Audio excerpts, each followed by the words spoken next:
आज की वीडियो मोहब्बत का अमल लेके हो, देख सकते हैं आपके सामने ये तवीज़ है। इसी तरह आपने ये अमल करना है। अमल को करना किस तरह, आपने एक बड़ा सारा कोरा कागज़ ले लेना है जिस पे कोई लिखाई गई ना गई हो, जिस तरह आपको वीडियो में सामने नज़र आ रहा है। इसी तरह उसके बाद जिस शख्स के लिए आपने ये अमल करना है उसकी आपको दोनों की एक एक तस्वीर की ज़रूरत होगी। तस्वीर लेने के बाद आपने बकरी के खून से आपने ये तवीज़ बनाना है जो कि आपको सामने वीडियो में नज़र आ रहा है। यहाँ से लेकर यहाँ तक ये बकरी के खून से आपने तवीज़ बनाना है। बनाने के बाद आपने करना ये है कि इस तवीज़ को बाकी का जो तवीज़ है यहाँ से लेकर यहाँ तक आपने इसका प्रिंट निकलवा लेना। निकलवाने के बाद इसको एक पानी वाली बोतल लेनी है, उसमें आपने डाल लेना। बोतल खाली होनी चाहिए। खाली होने के बाद आपने ये तवीज़ डालना है अंदर।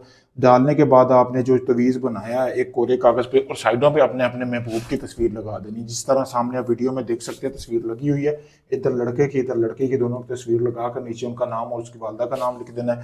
लिखने के बाद आपने करना ये है कि जिस बोतल में आपने खाली बोतल में आपने वो तवीज़ डाला था ना, उसी बोतल में आपने करना ये है कि ये वाला तवीज़ भी अंदर जला के डाल देना है। इसकी राख डालने के बाद आपने कुछ कतरे शराब के अंदर डाल देने हैं। डालने के बाद जैसा कि आपको सामने वीडियो में नजर आ रही होगी, ये शराब पड़ी है, ठीक है। कुछ कतरे आपने शराब के भी डाल देने हैं उस बोतल के अंदर। डालने के बाद आपने उसको कोई भी अपने नज़दीकी कब्रस्तान देखना है। कब्रस्तान में आपने उस बोतल को जाके दरमियान में दफन करना है और 3 दिन इस अमल की ज़कात अदा करनी है। यानी कि 1 किलो रोज़ाना बकरी का या बकरे का गोश्त लेना है। वो किसी मस्कीन यानी कि कोई ऐसे घर में बांटना है जिस घर में रोटी के फाकी हो। 3 दिन के अंदर अंदर जिस औरत के लिए, मर्द के लिए आपने ये अमल किया वो खुद चल के आपके पास आएगा। बहुत पावरफुल मुजरब अमल है। जैसा मैंने बताया, अगर आप बिल्कुल ऐसे ही ये अमल करते हैं, मेरी गारंटी है जिस शख्स के लिए आप ये अमल कर रहे हैं वो खुद चल के आपके कदमों में आपके पास ना आए तो बात हुई। आप चाहे दुनिया किसी भी कोने से, यूके, इंडिया, कनाडा, किसी भी वक्त मुझसे अपना कोई भी काम करवाने के लिए मेरे दिए गए व्हाट्सएप नंबर पर रब्ता कर सकते हैं। शुक्रिया दोस्तों।